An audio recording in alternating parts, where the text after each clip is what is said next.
Hello, welcome to Get Academy Plus. So today in power system, we are going to continue our discussion on the insulators. In this particular lecture, we are going to discuss about the voltage distribution in the string of insulator. That how does the voltage distribution takes place across each and every different disc in the insulator string. ठीक है, तो देखिए अपन इसके लिए मैंने पहले उसकी theory और उसके रिगार्डिंग जो भी कुछ मतलब जो आप स्ट्रक्चर देखते हैं उस स्ट्रक्चर का फॉर्मेशन और उसमें कैपेसिटेंस फॉर्मेशन कैसा होता है उसके बारे में मैंने थ्योरी लिखी है। अपन वन बाय वन पढ़ते हैं और बात करते हैं उसके बारे में। ठीक है, अब आप हेडिंग डालिएगा डिस्ट्रीब्यूशन ऑफ पोटेंशियल और स्ट्रिंग ऑफ सस्पेंशन इंसुलेटर्स। ठीक है, क्योंकि जनरली अपन जो यहाँ पे इंसुलेटर यूज करने वाले those are going to be of suspension type. कौन सा टाइप के होने वाले? सस्पेंशन टाइप के। इसके पहले अपन ने टाइप्स ऑफ इंसुलेटर देखा है, तो उसमें अपन ने पिन टाइप इंसुलेटर देखा है, शैकल टाइप इंसुलेटर देखा है, सस्पेंशन टाइप इंसुलेटर देखा है। But in this particular lecture we are going to concern only about suspension type insulator. बात समझ में आ गई? तो देखिए उसमें क्या लिखा है मैंने। पहला point, generally each suspension disc it is design for what 11 kV is design for what 11 kV। क्या होता है ना कि जब भी आप उसमें वन बाय वन जब आप उसमें ईच डिस्क जब स्ट्रिंग बनाओगे उसके इंसुलेटर्स की, तो उसमें आप देखोगे कि जो मैक्सिमम वोल्टेज सस्पेंशन टाइप का जो होगा उसकी जो रेटेड वोल्टेज होगी वो कितनी होगी? 11 kV। कितनी होगी? 11 kV होगी। ठीक है, जैसे कभी कभी आपको देखने के लिए मिलेगा अगर 33 kV की सिस्टम होगी तो उसमें तीन इंसुलेटर्स मिलेंगे आपको। ठीक है, ऐसा मतलब जनरली जरूरी नहीं है कि मतलब हर जगह पे वही देखने के लिए मिलेगा। कभी कभी उसका मतलब कि नंबर आगे पीछे हो सकता है। ठीक है, लेकिन अगर आपको एकदम अचानक ऐसा किसी ने पूछ लिया कि मतलब उनके पास 66 kV की अगर सिस्टम है तो उसमें नंबर ऑफ इंसुलेटर कितने हो सकते हैं, तो जनरली देखा जाए तो 11/5 या 11 बाय मतलब ऐसा थोड़ा आपको मतलब अप्रोक्सीमेट उसके देखने के लिए मिलने वाला। ठीक है, हर जगह पे पॉसिबल नहीं है, हर जगह पे सेम नहीं आएगा, लेकिन उसके अप्रोक्सीमेट आएगा अगर आप इस तरीके से जा रहे हो तो। बात समझ में आ गई? ठीक है, उसके बाद नेक्स्ट पॉइंट है कि these disc are connected in series through the metal links to form a what string. देखिए जो ये वाला जो स्टेटमेंट है उसको मैंने थोड़ा ग्राफिकली दिखाने की कोशिश करी है। क्या होता है ना कि देखा आपके पास क्या होता है ना कि जो आप देखोगे तो उसमें क्या होगा कि मैं सिर्फ अभी छोटे छोटे इसमें एक एक पॉइंट को एक्सप्लेन कर रहा हूँ। तो उसमें देखिए अपन क्या है ना, सपोज मेरे पास क्या एक इंसुलेटर डिस्क है, ये क्या एक इंसुलेटर डिस्क है, ये दूसरा इंसुलेटर डिस्क है, और क्या मेरे पास ये तीसरा इंसुलेटर डिस्क है। ठीक है, आपने देखा होगा कि जो आपके पास जो स्ट्रक्चर बन के आता है, मतलब जो आप देखते हैं ना कि टावर का जो स्ट्रक्चर देखता है, तो यहाँ पे क्या होता है ना, टावर का जो ये होता है ना कि क्रॉस आर्म, ये वाला क्रॉस आर्म होता है, और यहाँ पे क्या होता है आपके पास ऐसा टावर होता है, सपोर्टिंग स्ट्रक्चर यहाँ पे लगा होता है। मैं उसको डायग्राम वहाँ पे ड्रॉ करने वाला हूँ। ठीक है, आप देख सकते हो कि यहाँ पे आपके पास क्या होगा, ये पिन मतलब ये जो होगा आपके पास एक क्रॉस आर्म होगा, और यहाँ पे क्या होता है अपन ने इंसुलेटर को प्लेस किया होता है। क्या बोल रहा हूं मैं, ऐसे इंसुलेटर को आपने क्या किया होता है?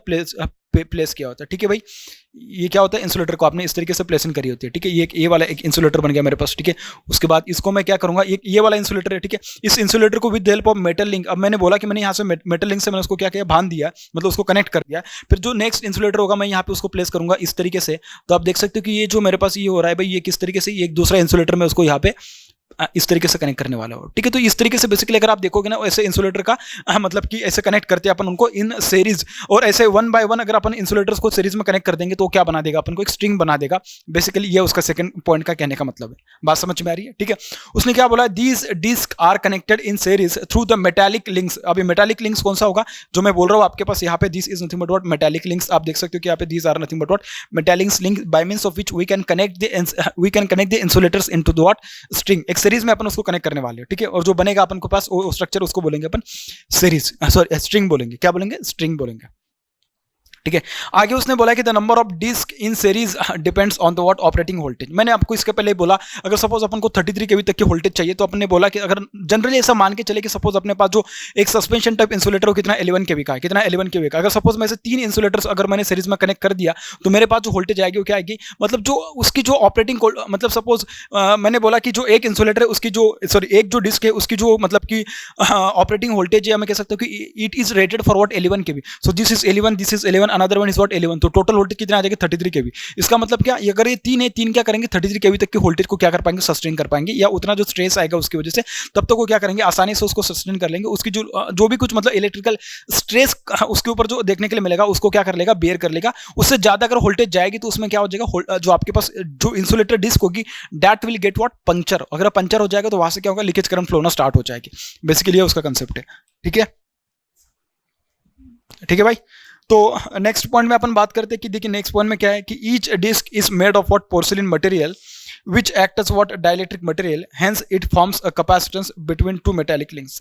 मतलब क्या, देखिए आपके पास जो है ना कि ये वाला जो इंसुलेटर डिस्क है, ये वाला अनदर इंसुलेटर डिस्क है, this one is also what another insulator disc. अब ये क्या है ना कि ये जो बनी होती है किससे बनी होती है आपके पास, ये जो इंसुलेटर डिस्क होती है किससे बनी होती है, बिल्कुल सही है, it is made of what porcelain material.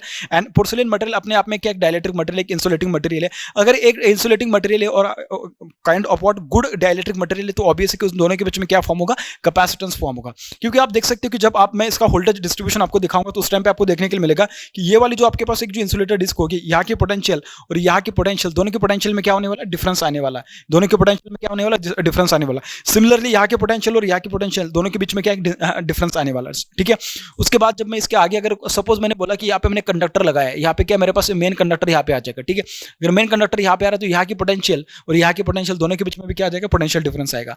और मुझे एक बात बोलेगा, यहाँ पे अलग पोटेंशियल है और यहाँ पे अलग पोटेंशियल, तीन दोनों के बीच में तो डाइलेक्ट्रिक मटेरियल से बनाए, पोर्सिलिन मटेरियल से बनाए, तो ऑब्वियसली इन दोनों के बीच में क्या फॉर्म होगा, कैपेसिटेंस फॉर्म होगा. इन दोनों के बीच में क्या फॉर्म होगा, कैपेसिटेंस फॉर्म होगा. और अगर इन दोनों के बीच में कैपेसिटेंस फॉर्म हो रहा है तो देखिए इसी स्ट्रक्चर को अगर मैं रिप्लेस कर दूंगा, equivalent capacitance formation between the what disc in the series, तो इसको मैं रिप्लेस कर दूंगा इस पर्टिकुलर लेक्चर से, सो इस पर्टिकुलर व्हाट स्ट्रक्चर से. तो इससे क्या पता चलेगा तुम्हें, आप कह सकते हो कि भाई ये वाला स्ट्रक्चर मतलब ये वाला जो आपके पास जो डिस्क है, इसकी वजह से जो कैपेसिटेंस फॉर्म हो रहा है उसको मैं नाम दे रहा हूँ व्हाट, CS, सेल्फ कैपेसिटेंस. ठीक है, सिमिलरली ये जो कैपेसिटेंस फॉर्म हो रहा है, दिस इज CS और दिस इज व्हाट CS, और ये जो कैपेसिटेंस फॉर्म होगा, this will be what between this two potential difference. इन दोनों की वजह से जो कैपेसिटेंस फॉर्म होगा ये वाला A होगा, इन दोनों की वजह से जो कैपेसिटेंस फॉर्म होगा वो वाला A कैपेसिटेंस होगा. सिमिलरली इन दो जो डिस्क की वजह से मतलब इन दो जो पोटेंशियल डिफरेंस की वजह से कैपेसिटेंस फॉर्म होगा वो वाला कैपेसिटेंस ये होगा. इस तरीके से अपन को कैपेसिटेंस फॉर्मेशन देखने के लिए मिलेगी. बात समझ में आ रही है आपके पास. ठीक है, अगर आपको ये भी समझ में आएगा तो बहुत बढ़िया बात है भाई. The number of disc in series depends on what operating voltage. Obviously कि मतलब कि ऑपरेटिंग वोल्टेज मैंने बताया आपको. उसके बाद पोर्सिलिन मटेरियल से बना होता है, विच एक्टर्स अपने आप में क्या एक डाइलेक्ट्रिक मटेरियल है, और डाइलेक्ट्रिक मटेरियल है और उसके दोनों साइड से अगर देखा जाए तो अपर साइड और लोअर साइड ऑफ डिस्क दोनों के बीच में पोटेंशियल डिफरेंस देखने के लिए मिल रहा है. मतलब ऑब्वियसली कि दोनों के बीच में क्या फॉर्म होगा, कैपेसिटेंस फॉर्म होगा, जो कि मैंने आपको यहाँ पे दिखाया अभी. बात समझ में आ गई. ठीक है, अगर आपको इतना समझ में आया तो देखिए अगर मैं उसको एक स्ट्रक्चर के फॉर्म में दिखाने की कोशिश करूँ तो देखिए उसका स्ट्रक्चर कैसे देखने के लिए मिलेगा. अब आप में से कुछ लोग बोलेंगे सर ये तो ठीक है कि आपने तो दिखा दिया, लेकिन हम जो उसका स्ट्रक्चर देखते हैं उसका स्ट्रक्चर थोड़ा अलग देखने के लिए मिलता है. देखिए इसी स्ट्रक्चर को मैं वहाँ पे थोड़ा आगे जाके उसको दिखाता हूँ, क्योंकि वहाँ पे क्या ना आपको और अच्छे से देखने के लिए मिलेगा और ज़्यादा अच्छे से आपको क्लैरिटी मिलेगी आपकी. ठीक है, तो वो वाले स्ट्रक्चर को अगर सपोज मैं यहाँ पे ड्रॉ करूँ तो देखिए आपके पास ये वाले स्ट्रक्चर देखने के लिए मिलेगी. वो आपके पास क्या होता है ना, ये मैंने बोला कि सपोर्टिंग स्ट्रक्चर होगा. ये क्या होगा, आपके पास एक सपोर्टिंग स्ट्रक्चर होने वाला है. ठीक है, अगर ये आपके पास एक सपोर्टिंग स्ट्रक्चर है तो इन दोनों के बीच में आपको और ये क्या आपके पास एक क्रॉस आर्म है और ये सपोर्टिंग स्ट्रक्चर है, तो मैंने बोला कि भाई इन दोनों के बीच में जो कैपेसिटेंस फॉर्म हो रहा है वो क्या आपके पास एक ये वाला कैपेसिटेंस है due to the what first disc, this is what capacitance which is due to the what second disk, and this is what capacitance due to the what third disk, and this is the live conductor. This is the live conductor. This is CS, this is CS and this is also what CS. अपन ने अभी तक जो discuss किया उसके according अपने बताया कि जो आपके पास मतलब जो भी कुछ अपने इंसुलेटर डिस्क कनेक्ट की होंगी उसको अपन रिप्लेस कर सकते हैं इस पर्टिकुलर स्ट्रक्चर से. इस पर्टिकुलर स्ट्रक्चर से अपन उसको रिप्लेस कर सकते हैं. बात समझ में आ गई इतनी. ठीक है, तो यहाँ पे आएगा आपके पास मेटल लिंक, यहाँ पे भी आएगा आपके पास एक मेटल लिंक और यहाँ पे भी आएगा आपके पास एक मेटल लिंक. बात समझ में आ गई आपको. ठीक है, अब मुझे एक बात बोलेगा, अगर यहाँ पे कैपेसिटेंस फॉर्मेशन हो रहा है तो उसकी वजह से लीकेज करंट भी आएगा. क्या आएगा, लीकेज करंट आएगा. अगर सपोज हर एक की वजह से फॉर्म होने वाला कैपेसिटेंस अगर सेम होगा तो सबकी वजह से आने वाले लीकेज करंट कैसे होगी बेटा, सेम लीकेज करंट हो सकती है. क्या मेरी बात क्लियर है. ठीक है, और यही सब चीजें अपन यहाँ पे जो नेक्स्ट जो इन्फॉर्मेशन लिखी है उसमें अपन डिस्कस करने वाले. देखिए उसने क्या बोला है, if there were self capacitance C which is also called as what mutual capacitance. This capacitance is also called as what mutual capacitance. जो सेल्फ कैपेसिटेंस होगा कि जिसको मैंने CS से डिनोट किया है, this self capacitance is also written as what, mutual capacitance. It is also written as what, mutual capacitance से भी उसको इंडिकेट करते हैं, उसको दिखाते हैं म्यूचुअल कैपेसिटेंस. कहीं पे अगर म्यूचुअल कैपेसिटेंस आपको देखने को मिलेगा तो आप उसको ये भी कह सकते हो क्या, it is what self capacitance. Capacitance due to what this disc, capacitance due to what disc, इस तरीके से. ठीक है, then the charging current through each disc would be same. अभी देखिए अब ये चार्जिंग करंट इसकी एक हर एक कैपेसिटेंस की वजह से सेम इसके लिए हो सकती है कि अगर जो सारे के सारे आपके पास जो पोर्सिलिन से बने हुए जो आपके पास सस्पेंशन टाइप डिस्क है, अगर ये सेम मटेरियल से सेम स्ट्रक्चर से सेम कॉन्फ़िगरेशन में सभी कुछ इनका कंस्टेंट अगर सेम होगा तो उसकी वजह से जो आने वाले कैपेसिटेंस जो हर एक डिस्क प्रोवाइड करेगी that will also be what same. अगर कैपेसिटेंस सेम है तो उनकी वजह से आने वाली जो चार्जिंग करंट होगी हर एक में वो कैसे हो सकती है, सेम हो सकती है. कैसे होगी, सेम होगी भाई. ठीक है, इस तरीके से. बट ये हुआ आपके पास कैसा एक आइडियल केस हुआ, ये क्या हुआ आपके पास एक आइडियल केस हुआ, क्यों? क्योंकि प्रैक्टिकली वो ऐसा पॉसिबल नहीं होता है। प्रैक्टिकली ऐसा क्यों नहीं पॉसिबल होता है? देखिए मुझे एक बात बोलेगा, मैंने बोला कि मेरे पास ये जो कैपेसिटेंस का जो एक स्ट्रक्चर, या मैं कह सकता हूं कि जो मेरे पास स्ट्रिंग है, this string is withstanding a voltage of what 33 केवी या 33 डिवाइडेड बाय √3, क्योंकि ये क्या होगा आपके पास फेस वोल्टेज होगा, ये क्या होगा फेस वोल्टेज होगा, ठीक है। इन दोनों के बीच की वोल्टेज कितने 33 केवी। अगर इन दोनों के बीच में 33 केवी वोल्टेज देखने के लिए मिल रही है और आपके पास ये जो टावर ये कैसा आपके पास एक सपोर्टिंग स्ट्रक्चर है, ये टावर कैसा आपके पास एक सपोर्टिंग स्ट्रक्चर है, तो मुझे एक बात बोलेगा, अगर ये टावर एक सपोर्टिंग स्ट्रक्चर है तो आपको एक बात तो देखने के लिए मिल रही होगी, कैसे कि अगर यहाँ पे एक पोटेंशियल आने वाली है और टावर की पोटेंशियल तो ग्राउंड पोटेंशियल पे होती है, जीरो पोटेंशियल है, इसका मतलब क्या, यहाँ पे कुछ और पोटेंशियल आ रही है और यहाँ पे कुछ कैसा है एक मतलब जीरो पोटेंशियल है, और इन दोनों के बीच में क्या देखने के लिए मिल रहा है, एयर देखने के लिए मिल रहा है। इसका मतलब क्या, ये टावर और ये जो आपके पास मेटल फिटिंग होगी या मेटल लिंक होगा, इन दोनों के बीच में और एक कैपेसिटेंस फॉर्म होगा आपके पास। क्या बोल रहा हूं, मेरी बात समझ में आ रही है?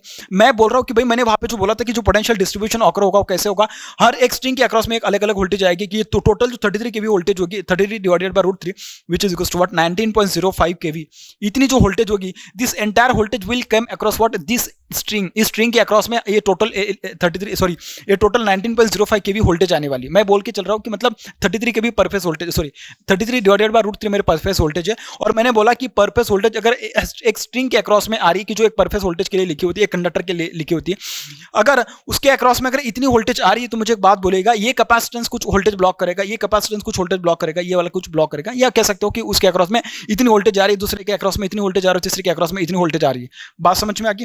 लेकिन ये तो तभी होगा जब प्रैक्टिकल केस होगा। लेकिन मैंने बोला कि जब आपके पास जो प्रैक्टिकल केस होती है उसमें क्या होता है, आपके पास यहाँ पे ये सपोर्टिंग स्ट्रक्चर होगा, कैसा होगा, टावर होगा। अगर टावर हो रहा है तो टावर आ रहा है तो मुझे एक बात बोलेगा, this tower is at zero potential, और यहाँ पे जो मैंने बोला कि ये जो आपके पास जो पहली जो इंसुलेटर डिस्क होगी इसका जो पोटेंशियल होगा, यहाँ पे तो zero potential, zero minus something, तो यहाँ पे कुछ और वोल्टेज आएगी, ठीक है। तो ये जो वोल्टेज आएगी, यहाँ पे जो कुछ वोल्टेज आ रही है, दिस वोल्टेज और ये जीरो पोटेंशियल, इन दोनों के बीच में और कैपेसिटेंस फॉर्म हो सकता है।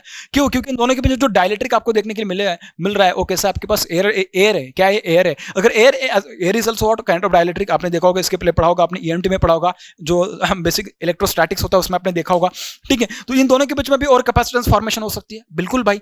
मतलब क्या, जो मेटल लिंक और जो टावर है, सपोर्टिंग स्ट्रक्चर है, या तुम कह सकते हो पिन टू अर्थ, इन दोनों के बीच में जो कैपेसिटेंस देखने के लिए मिलेगा, that will be what shunt capacitance, that will be what shunt capacitance. Shunt capacitance क्यों? क्योंकि शंट में फॉर्म हो रहा है, इसके लिए। बात समझ में आ रही मेरी? ठीक है। अगर आपको इतनी बात समझ में आ गई तो देखिए आगे उसने क्या बोला है।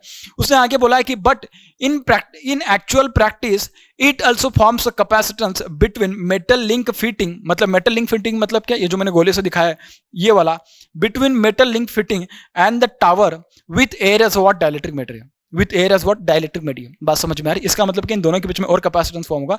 उसको मैं लिख देता हूँ क्या, इसको मैं लिख देता हूँ इस तरीके से, this is nothing but what CSH। इसको मैं क्या लिख रहा हूँ, CSH से लिख रहा हूँ भाई। इस तरीके से आपके पास कैपेसिटेंस फॉर्म होगा। सिमिलरली इन दोनों के बीच में भी कैपेसिटेंस फॉर्म होगा, जिसको मैं नाम से इंडिकेट करूंगा CSH, और सिमिलरली इन दोनों के बीच में कैपेसिटेंस फॉर्म करूंगा, उसको मैं बोल रहा हूँ CSH। क्या मेरी बात आपको इतनी क्लियर है? ठीक है। अगर आपको इतना क्लियर है तो देखिए आगे लिखते हैं, आगे डिस्कस करते क्या बोला उसने। The capacitor is known as what shunt capacitance. The capacitor, बिल्कुल ठीक है, जो कैपेसिटेंस जो शंट में फॉर्म हो रहा है उसको अपन शंट कैपेसिटेंस बोलेंगे, and it is denoted by what CSH। ठीक है, मैंने उसको डिस्कस कर लिया अभी, ठीक है। आगे उसने बोला है कि due to shunt capacitance the charging current through all the disc is not same, therefore the voltage distribution across the disc is not same. वाकई मतलब बिल्कुल सही स्टेटमेंट है, क्योंकि देखा जाए तो देखिए क्या है ना कि आपके पास जो इसके पहले जो मैंने बोल रहा था, एक्चुअली क्या होता है प्रैक्टिकल सॉरी आइडियल केस में क्या होता है ना, सिर्फ ये वाला स्ट्रक्चर को अपन क्या कर रहे थे, मतलब कि ये जो सपोर्टिंग स्ट्रक्चर था अपन उसको निगलेक्ट करके चल रहे थे, और उसमें मैंने बोला कि यहाँ पे कैपेसिटेंस आने वाला है, यहाँ पे कैपेसिटेंस आने वाला है, यहाँ पे कैपेसिटेंस आने वाला है, और जो कैपेसिटेंस आ रहा है उसमें जो वोल्टेज भी आ रही है, मतलब कि तो वोल्टेज और कैपेसिटेंस दोनों की वजह से चार्जिंग करंट आएगी, that charging current will be same, ऐसा अपन इसके पहले डिस्कस किया था। But in actual practice it forms what shunt capacitance, और शंट कैपेसिटेंस आ रही है तो ऑब्वियसली देखिए यहाँ से जो करंट आ रही होगी, यहाँ से मतलब जो भी कोई करंट आ रही होगी, ये करंट इधर भी चली जाएगी, इधर भी चली जाएगी, सिमिलरली इधर भी जाएगी, इधर भी जाएगी, कुछ इधर भी जाएगी, इधर भी जाएगी, इधर भी जाएगी। इसका मतलब कि ये वाली जो करंट है आपके पास अभी जो शंट में जो जा रही है, मतलब शंट कैपेसिटेंस जो फॉर्म है उसकी वजह से जो करंट आ रही है, that leakage current is also providing path to the what the actual current which was flowing through the what each disc in case of the what ideal case. ठीक है, तो इसकी वजह से जो होगा आपके पास जो वोल्टेज डिस्ट्रीब्यूशन होगा वो कैसा होगा, यूनिफॉर्म नहीं होगा। वोल्टेज डिस्ट्रीब्यूशन क्या होगा, यूनिफॉर्म नहीं होगा। इसका मतलब क्या, this shunt capacitance is responsible for what a non-uniform distribution of the what voltage across the string of the insulator disc in the power system. क्या मेरी बात आपको इतनी क्लियर है? ठीक है, तो आपको एक बात पता होना चाहिए कि जितना ज्यादा अपन इसको मतलब कि निग्लेक्ट कर पाएंगे शंट कैपेसिटेंस को, उतना ज्यादा अच्छा होगा, क्योंकि उसकी वजह से जो आपके पास जो लीकेज करंट आती थी, लीकेज करंट यहाँ पे नहीं आएगी अगर आपने उसको निग्लेक्ट किया। ये मतलब उसका इफेक्ट आना ही नहीं चाहिए बेसिकली अगर देखा जाए, क्योंकि यही एक बहुत बड़ा मतलब कि प्रॉब्लम क्रिएट करेगा। इसके बाद जब अपन इसका वोल्टेज डिस्ट्रीब्यूशन के लिए अपन जब उसका मैथमेटिकल एक्सप्रेशन डिराइव करेंगे, तब देखना कि इसकी वजह से डायरेक्टली उसकी वोल्टेज की डिस्ट्रीब्यूशन बदल जाएगी। ठीक है, तो आगे बात करते हैं कि उसने बोला कि as the charging current of the disc nearer to the conductor is more, obviously the voltage across this disc is more than the other disc in the string.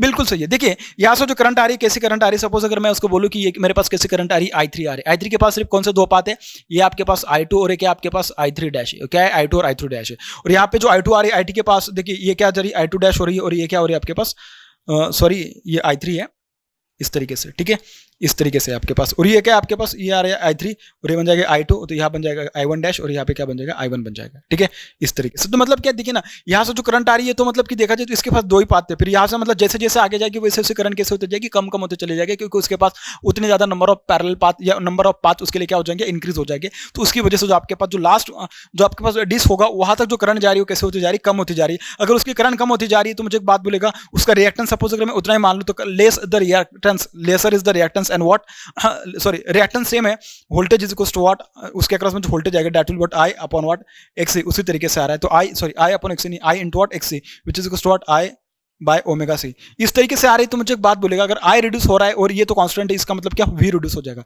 इसका मतलब क्या, वी रिड्यूस हो जाएगा। इसका मतलब क्या, इसके अक्रॉस में जो वोल्टेज आएगी, जिसको सपोज मैं अगर नाम दे दूं V1, सॉरी V1 बोल दूं, इसको मैं V2 बोल दूं, और इसको मैं क्या बोल दूं, V3 बोल दूं, तो इसमें अपन को एक बात देखने के लिए मिलेगी, क्या यहाँ पे अपन को एक बात देखने के लिए मिलेगी कि V3 will be greater than what V2 which will be greater than what V1। और ये इसके लिए आ रहा है, ऐसा इसके लिए आ रहा है क्योंकि इसके लिए आ रहा है क्योंकि what I3 is greater than I2 which is greater than what I1 which is greater than what I1, इसकी वजह से आ रहा है। क्या मेरी बात क्लियर है? ठीक है, बात समझ में आ रही है? ठीक है, इस तरीके से। तो ये था पूरा का पूरा discussion regarding the what this particular voltage, this particular what distribution of potential और स्ट्रिंग ऑफ सस्पेंशन इंसुलेटर्स। ठीक है, अब अपन डिस्कस करेंगे कि उसमें जो आपके पास जो यहाँ पे जो पहला जो आपके पास जो कैपेसिटेंस फॉर्म होगा, उसकी वजह से जो वोल्टेज डिस्ट्रीब्यूशन आएगा V1, ये जो V1 होगा ये कितना वोल्टेज आ रहा है, सिमिलरली जो V2 होगा ये कितना वोल्टेज आ रहा है, सिमिलरली ये जो V3 होगा ये कितना वोल्टेज आ रहा है। अपन हर एक वोल्टेज मतलब हर एक के लिए जो डिस्क के अक्रॉस में जो हर एक डिस्क की वजह से जो वोल्टेज डिस्ट्रीब्यूशन आने वाला है, या हर एक डिस्क के अक्रॉस में जितना वोल्टेज डिस्ट्रीब्यूशन आएगा, उसका एक्सप्रेशन अपन अभी डिस्कस करते फिर बाद में अपन डिस्कस करेंगे उसके ऊपर न्यूमेरिकल। ठीक है भाई, देखिए अभी बात करते हैं अभी mathematical expression for the voltage distribution in the string of insulator disc. ठीक है, हेडिंग डालेगा mathematical expression, mathematical expression for voltage distribution, for voltage distribution in the string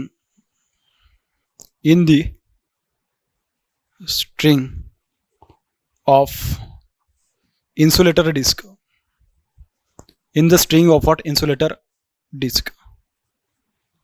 ठीक है भाई, इस तरीके से।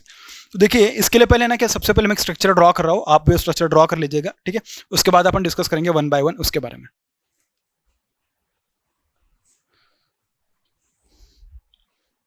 ठीक है, यहाँ पे कैपेसिटर फॉर्म हो रहा है, जितने यहाँ पे मैं ड्रॉ कर सकता हूँ उतने ट्राई करूंगा। ठीक है, क्योंकि यहाँ पे थोड़ा जगह का कंस्ट्रेंट है मेरे लिए।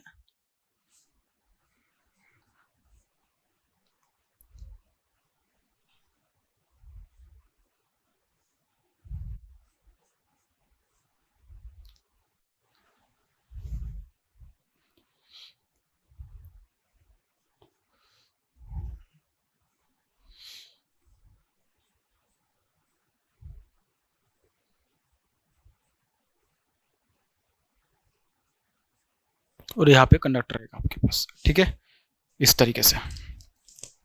तो देखते हैं ये आपके पास जो सपोर्टिंग स्ट्रक्चर बन रहा है भाई,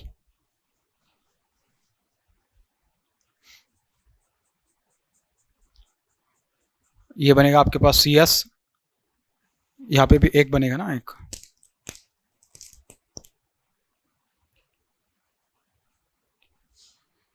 उसके बाद ये भी क्या बन रहा है, CS CS CS, this is CS। ठीक है, this is CSH, this is CSH shunt capacitance, this is also what shunt capacitance,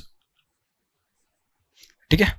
अब ये वाले जो आपके पास जो स्ट्रिंग बनेंगे, देखिए यहाँ पे जो अलग अलग पॉइंट बनेंगे, जो मेटल फिटिंग के पॉइंट बनेंगे, मेटल लिंक के, उसको मैं एक ऐसे नोड पॉइंट बता रहा हूँ, नोड पॉइंट की तरह, ठीक है, इस तरीके से। तो ये वाले जो आपके पास जो फर्स्ट डिस्क है उसके अक्रॉस में जो वोल्टेज आएगा मैं उसको नाम दे रहा हूँ V1, क्या नाम दे रहा हूँ V1। सिमिलर जो सेकंड के अक्रॉस जो वोल्टेज आएगा उसको नाम दे रहा हूँ V2, थर्ड के अक्रॉस में जो वोल्टेज आएगी मैं उसको नाम दे रहा हूँ V3, ठीक है। जो फोर्थ है उसके अक्रॉस में जो वोल्टेज आएगी उसको मैं नाम दे रहा हूँ क्या V4, और जो फिफ्थ है उसके अक्रॉस में जो वोल्टेज आएगी उसको मैं नाम दे रहा हूँ V5, इस तरीके से। तो देखिए मैं इसको बोल रहा हूँ V1 इस तरीके से प्लस माइनस, ठीक है, इस तरीके से। अभी आपको समझने के लिए और भी ज़्यादा आसान हो जाएगा, ठीक है भाई, इस तरीके से,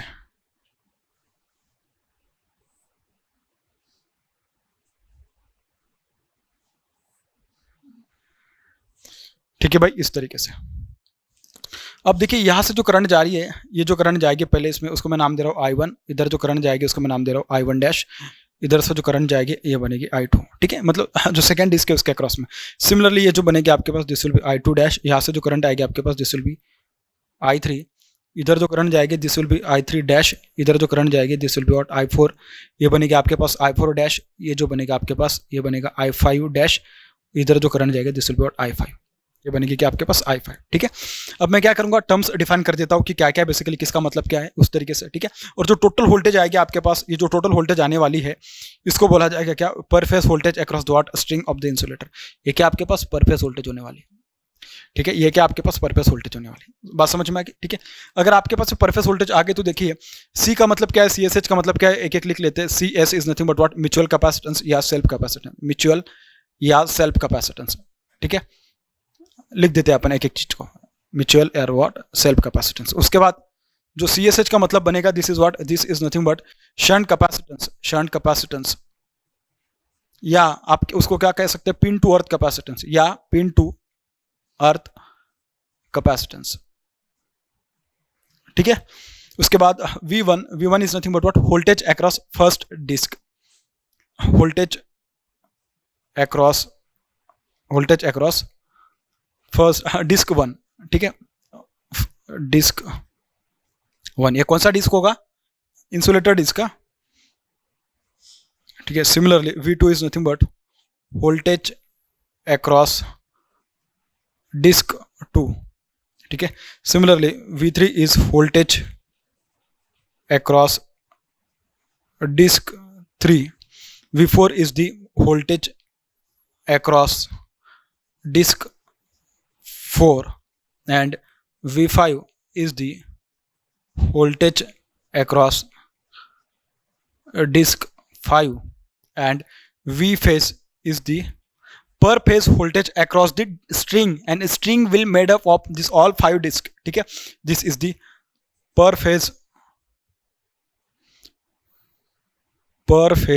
क्या बोल रहा हूं मैं, this is per phase voltage across the string, पर phase voltage across the what string, ठीक है। और स्ट्रिंग में कितने टोटल नंबर ऑफ जो आपके पास कैपेसिटर देखने के लिए मिल रहे हैं उसको बोलेंगे अपन small N is nothing but what number of disc in string of insulators, बात समझ में आएगी। तो n is equal to what 5 क्यों, क्योंकि 5 इंसुलेटर डिस्क अपने यूज किए इस स्ट्रिंग में, बात समझ में आ रही, ठीक है, इस तरीके से। तो अपने सारे टर्म्स क्या कर दिए यहाँ पे डिफाइन कर दिए। अब अपन क्या करते हैं यहाँ पे 1 by 1 V1 V2 V3 V4 V5 इनका क्या अपन को एक्सप्रेशन पता करना है, ठीक है। तो देखिए मैं क्या कर रहा हूँ, सबसे पहले इस पॉइंट पे मैं KCL अप्लाई करूंगा, ठीक है, उसके बाद इस पॉइंट पे, उसके बाद इस पॉइंट पे, उसके बाद इस पॉइंट से, ठीक है।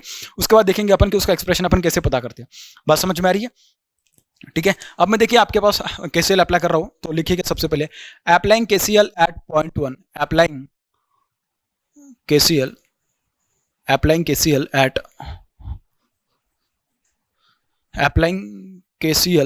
एट 1, ठीक है, जो 1 नंबर का पॉइंट है वहां पे मैं KCL अप्लाई कर रहा हूँ यहाँ पे, ठीक है। अगर मैं वहां पे KCL अप्लाई करूँ तो देख सकते हो आपकी उसका वैल्यू क्या आ जाएगा, this will be what I2 is equal to what I1 plus what I1 dash plus what I1 dash. बात समझ में आ रही है? ठीक है। अब देखिए आपके पास ये वाली जो CSH1 वाला जो पहला है I1 डैश के लिए, ये वाला जो कैपेसिटर, इसके अक्रॉस में कितनी वोल्टेज आ रही है अगर आप देखोगे तो देखिए, तो जीरो पे, ये जीरो पे जीरो पे जीरो पे जीरो पे जीरो पे जीरो पे जीरो पे जीरो पे, इस मेरा जो लेफ्ट हैंड है उसके ऊपर ध्यान दीजिएगा, ये जीरो पे जीरो पे जीरो पे जीरो पे जीरो पे जीरो पे जीरो पे, ये जीरो पे, ठीक है, ये जीरो पे, इसके अक्रॉस मतलब इतनी वोल्टेज कितनी है, इतनी वोल्टेज जो है वही वोल्टेज इतनी भी है, तो इतनी वोल्टेज कितनी है आपके पास, V1 वोल्ट है। इसका मतलब क्या, V1 divided by what, XCH, V1 divided by what, XCH, it will be the what, I1 dash omega. So it will be what, I1 dash. Similarly, this will be what, V1 divided by what, XS. मतलब क्या, जो I1 को मैं लिखूंगा, I1 is equals to what, V1 divided by what, XS, self capacitance की वजह से आने वाला capacitive reactance, and this will B what, this will B I1 dash which is equals to what, V1 divided by XSH। ठीक है, इस तरीके से ये बनेगा आपके पास I1 डैश। ये क्या बनेगा आपके पास, I1 डैश बनेगा। ठीक है, और I2 क्या बनेगा, I2 is going to be equals to what, V2 divided by what, XS, V2 divided by XS, इस तरीके से बनेगा। बस यही वैल्यूज मुझे उसमें लिखने। अब देखिए XS को मैं क्या लिख सकता हूँ, 1 बाय ओमेगा CS, तो omega by 1 by omega CS आएगा, तो ओमेगा CS क्या हो जाएगा, ऊपर चला जाएगा। ठीक है, तो I2 की वजह से जो करंट आएगी मेरे पास, सॉरी, I2 की वजह से जो मेरे पास जो एक्सप्रेशन आएगा, that will what, V2 into what, omega C या ओमेगा CS आएगा उसको। ठीक है, मैंने CS से इंडिकेट किया। और I1 क्या आएगा आपके पास, this will be V1 into what, omega C plus, ठीक है, CS आएगा। और ये भी क्या आएगा आपके पास, ये I1 ये बनेगा आपके पास V1 into omega into what, CSH। इस तरीके से आ रहा है बेटा। ठीक है, समझ में आ रही बात। तो देखिए यहाँ से क्या कैंसिल होगा आपके पास, ओमेगा से भी जगह पे सेम है, तो उसको मैं क्या कर देता हूँ, कैंसिल कर देता हूँ।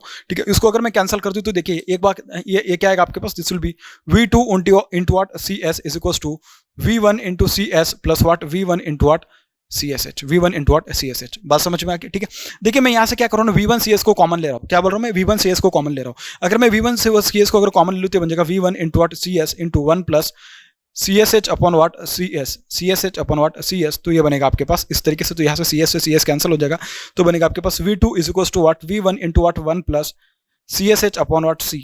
Yes, CSH upon what, CS। अब मैं क्या कर रहा हूँ ना, एक और नया टर्म डिफाइन कर दे रहा हूँ, CSH अपॉन C, उसको मैं बोलता हूँ क्या, उसको मैं बोल रहा हूँ K। क्या बोल रहा हूँ मैं, CSH upon CS is equal to what, K। इसको मैं K बोल रहा हूँ। ठीक है, क्या बोल रहा हूँ मैं इसको, K एक ऐसा टर्म नाम दे दे रहा हूँ। ठीक है, तो ये वाली एक्सप्रेशन और आसान हो जाएगी। तो उसको देखिए अपन कैसे लिख सकते हैं, V2 is equals to what, V1 equals to what, V1 into what 1 plus K into what 1 plus K, इस तरीके से लिख दूं मैं। ठीक है, अगर ऐसा लिख दिया तो देखिए और भी वाला एक्सप्रेशन कैसा होगा बेटा, एकदम छोटा होगा। ठीक है, अगर ये छोटा होगा तो ऐसे ही अपन को क्या करना है, सेकंड पॉइंट पे क्या करना है, अपन को कैसे अप्लाई करना है, और V2 का, V3 का, V4 का, ऐसा अपन को क्या करना है, एक्सप्रेशन फाइंड करना है। रिसेंटली अपन ने V2 का फाइंड किया, अभी V3 के लिए अप्लाई करके देखते हैं। ठीक है, तो आप क्या लिखोगे, applying KCL at point number 2। ठीक है, अप्लाइंग KCL एट पॉइंट 2 या जंक्शन 2, जो लिखना है वो लिख सकते हैं आप। ठीक है, तो ये सेकंड पॉइंट पे मैं क्या कर रहा हूँ, KCL अप्लाई कर रहा हूँ। देखिए यहाँ पे कौन कौन से करंट इनकमिंग और कौन कौन से करंट आपके पास आउटगोइंग आप देख सकते हो। I3 is equal to what, I2 dash plus what, I2। बात समझ में आ रही बेटा? ठीक है, इस तरीके से। तो ये क्या आएगा आपके पास, this will be nothing but what, ये बनेगा आपके पास I3 is equal to what, I2 plus what, I2 dash. देखिए अब आपके पास है ना, V3 के लिए, I3 के लिए और I2 के लिए आप आसानी से एक्सप्रेशन लिख लेंगे, लेकिन I2 डैश के लिए थोड़ा गड़बड़ होगा। देखिए कैसे गड़बड़ होगा, देखिए आपके पास ये क्या, आपके पास I2 डैश, तो देखिए I2 डैश से 0 0 0 0 0 0 0 0 0 यहाँ तक 0 आ रहा है। इसका मतलब क्या, ये वाली जो टोटल वोल्टेज है ना, V2 और V1, this entire voltage is coming across what, this I2 dash. मतलब I2 डैश के करस्पॉन्डिंग जो कैपेसिटेंस है उसके अक्रॉस में इतनी वोल्टेज आ रही है, V1 प्लस V2। सिमिलरली जो आपके पास जो सेकंड वाला, जो थर्ड वाला होगा, I3 डैश के करस्पॉन्डिंग जो कैपेसिटेंस होगा उसके अक्रॉस में आ जाएगी V1 plus V2 plus V3, क्योंकि देखिए ना यही वाली वोल्टेज इसके अक्रॉस में आ जाएगी, इतनी वोल्टेज आएगी। इसके अक्रॉस में क्या आएगा, V1 plus V2 plus V3 plus V4 आएगा। सिमिलरली इसके अक्रॉस में सब कुछ आ जाएगा इस तरीके से। बात समझ में आ रही है? ठीक है, तो बहुत आसान है, बस उसको अपन अभी अप्लाई करके देखते हैं, क्योंकि फिर अपन को एकदम जल्दी जल्दी अप्लाई करेंगे, जल्दी जल्दी अपन को उसका एक्सप्रेशन मिलने वाला है। इसके करस्पॉन्डिंग क्या लिखूं मैं, इसके करस्पॉन्डिंग लिख सकता हूं मैं V3 into what, omega C is equals to this is V2 into what, omega C plus this will be what, this will be nothing but V1 plus V2 into what, omega into what CSH। ये थोड़ा अच्छे से देखना, क्योंकि इसमें आप लोग गलती कर दोगे। और मैंने आपको समझाया कि उसके अक्रॉस में V1 प्लस V2 इतनी वोल्टेज कैसे आ रही है। बात समझ में आ गई? ठीक है, देखिए यहाँ से क्या अपन को देखने को मिल रहा है, ओमेगा कॉमन है तो ओमेगा को हटा दो बेटा। ठीक है, तो और ज्यादा आसान हो जाएगा। तो देखिए किस तरीके से हो जाएगा फिर, this will be nothing but V3C, this will be what, V3C is equals to what, V2C plus what, V2CSH plus what, V1 into what CSH, V1 into what CSH। बात समझ में आ गई? ठीक है, अब देखिए यहाँ से क्या हो सकता है, अगर आप यहाँ से थोड़ा और अगर उसको देखें तो देखिए मैं क्या कर रहा हूँ ना, C को कॉमन ले लेता हूँ। अगर मैं C को कॉमन ले लूँ तो यहाँ पे आ जाएगा C दोनों साइड से कैंसिल हो जाएगा, तो बनेगा क्या, V2 प्लस ये क्या बनेगा आपके पास, CSH upon C will be what, K। तो बन जाएगा आपके पास क्या, V2 multiply by what, K plus V1 multiply by what, के बन जाएगा, ठीक है, ये बन जाएगा के मल्टीप्लाई बाय व्हाट V1। इस तरीके से बात हो गई। तो ये देखिए क्या बन जाएगा आपके पास, V2 को अगर मैं कॉमन निकालूं तो बन जाएगा 1 प्लस के multiply by V2 plus what के टाइम्स ऑफ व्हाट V1। इस तरीके से आ रहा है, this is nothing but what V3। ये क्या बन रहा है आपके पास, V3 की उत्तर बन रहा है। समझ में आ गई बेटा बात, ये बन रहा है आपके पास इसका एक्सप्रेशन। अब क्या करो, V2 का expression in terms of V1 लिख लो, आपने तो यहाँ पे पता किया ही है, तो क्या बन जाएगा आपके पास, this will be nothing but what 1 plus के, V2 का वैल्यू क्या है 1 प्लस के मल्टीप्लाई बाय व्हाट V1, तो ये बन जाएगा उसका स्क्वायर प्लस व्हाट के टाइम्स ऑफ व्हाट V1, के टाइम्स ऑफ व्हाट V1। इस तरीके से यहाँ पे V1 था, मैंने इसको बाहर निकाल लिया, तो ये बन जाएगा इस तरीके से। तो इसको अगर आप सॉल्व करोगे तो ये बनेगा आपके पास क्या, 1 प्लस ए बन जाएगा के, 1 प्लस के square plus what twice of के प्लस के is nothing but what thrice के प्लस व्हाट के square, this is nothing but what V3 का एक्सप्रेशन बन जाएगा। किसके लिए आपके पास बनेगा, this will B for what V3 के लिए। किसके लिए बन जाएगा बेटा, V3 के लिए बन जाएगा। बात समझ में आ रही है, ये बनेगा आपके पास V3 के लिए। सिमिलरली अपन किसके लिए अप्लाई करते हैं भाई, थर्ड नंबर के जो पॉइंट है वहां पे अप्लाई करते हैं, और अपन पता करेंगे वहां से V4 पता करेंगे एंड देन V5 पता करेंगे, ठीक है। सो अप्लाइंग KCL, क्या बोल रहा हूं मैं, अप्लाइंग KCL एट नोड 3, आप लिख सकते हो, जो भी कुछ लिखना होगा आपको आप लिख दीजिएगा वहां पे।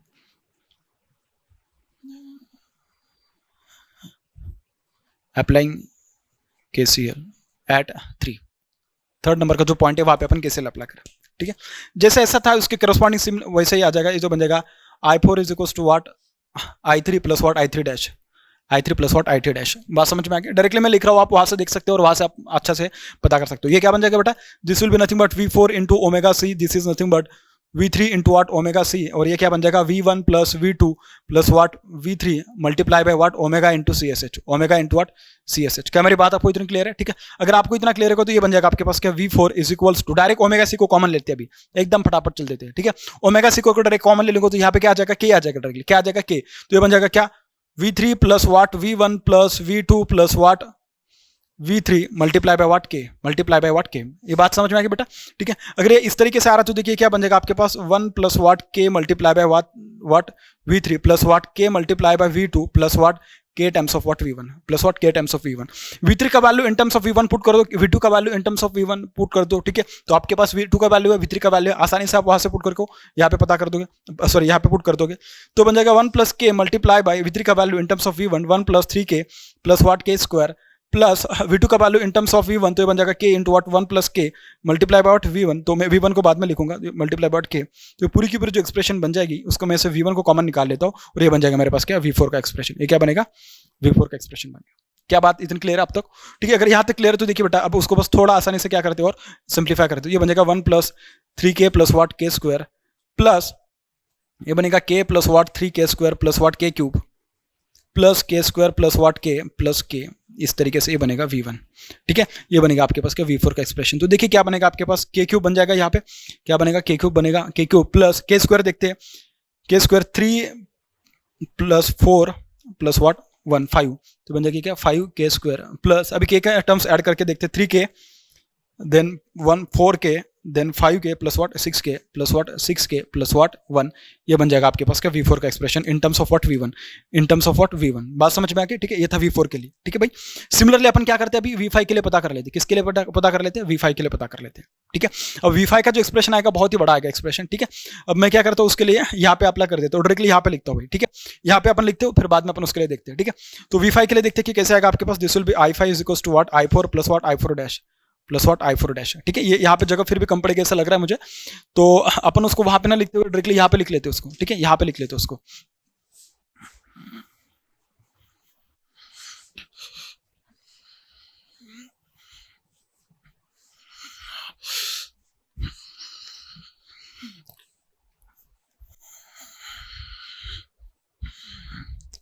ठीक है।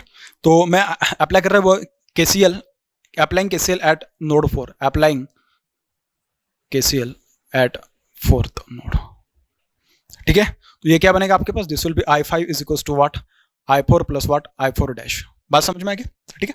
तो बस लिख दो फिर अभी उसको, ये क्या बन जाएगा आपके पास, this will be V5 into what omega C is equal to what V4 into what omega C plus ये क्या बनेगा आपके पास, V1 plus V2 plus V3 plus V4 multiply by what omega into what CSH into what omega into CSH। Direct क्या करो, omega CS को common ले लो, तो बन जाएगा क्या V5, ये बन जाएगा आपके पास क्या V4 plus V1 plus V2 plus V3 plus V4 multiply by what K, multiply by what K, समझ गए? ठीक है, क्या क्या मैंने ओमेगा सी एस को कॉमन लिया तो ओमेगा सी एस यहाँ से भी कॉमन आ जाएगा, यहाँ से भी कॉमन आ गया, ओमेगा से ओमेगा कट जाएगा, सी एस अपन सी को मैंने क्या लिख दिया, के लिख दिया, फिर बाद में बस एक्सप्रेशन ऐसा बन गया, दोनों साइड से ओमेगा सी एस कैंसिल हो जाएगा। बात समझ में आएगी बेटा? अगर ऐसा है तो देखिए अभी एक्सप्रेशन कैसा बनेगा, V five is equal to what, V four into what 1 plus K, then v3 into what k times of v3 plus what k times of v2 plus what k times of v1। बात समझ में आ गई?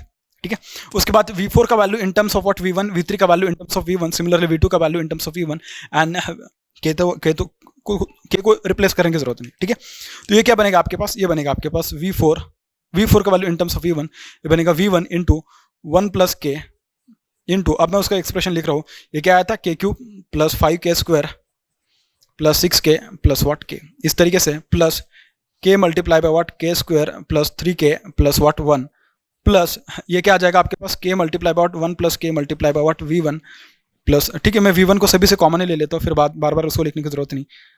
ठीक है, तो यहाँ से भी मैं v1 को कॉमन ले लिया हूँ, प्लस व्हाट k, ये आया आपके पास ए वाला एक्सप्रेशन। ठीक है, तो ये देखिए v1, तो ये वाला एक्सप्रेशन टोटल एक्सप्रेशन कैसे बनेगा, ये बनेगा आपके पास क्या 1 प्लस सॉरी ना, ठीक है मैं उसको डायरेक्टली पहले 1 से ये कर रहा हूँ, 6k plus what 5k square plus what k cube plus k से मल्टीप्लाई कर रहा हूँ अभी, तो ये बन जाएगा आपके पास k raise to 4 plus 5k cube plus 6k square plus k plus